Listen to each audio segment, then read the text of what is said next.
The work solution to Mechanical Science Sheet 6, Question 6, Part C. So we have our block here on our slope, and we're going to increase the angle of our slope until the block starts to slide.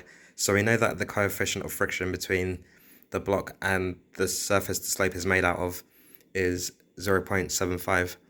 So if we resolve the forces, we can say the frictional force is equal to mg sine of our angle, and the reaction force is mg cos of our angle, and we know that they're related by this equation, so the frictional force is equal to mu multiplied by the reaction force. So if we plug values into that equation, we can solve for the angle.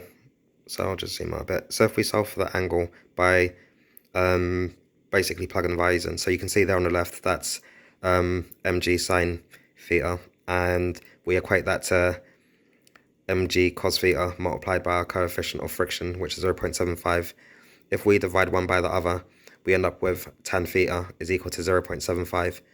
So if you do 10 to the minus 1 of that, you should get an angle, and that's the angle at which the block starts to slide. So for the next part of the problem, we've been asked to figure out how quickly, the rate of acceleration of the block. So if we say F total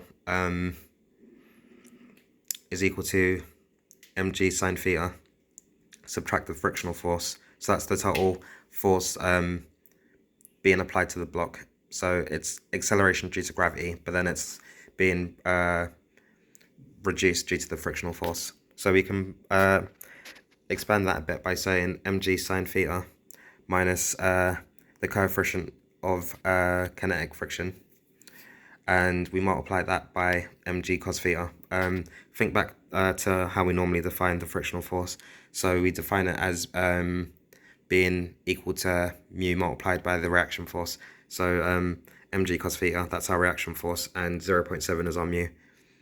So after that, we can say, okay, our total force divided by mass is equal to acceleration. If you think about the equation F equals ma, we've just rearranged it. So I'm just going to zoom out a bit so you can see the whole thing. So F total is equal to mg sine theta minus the frictional force, and that's equal to mg sine theta subtract 0.7 mg cos theta. And then we just say our total force divided by mass is our acceleration.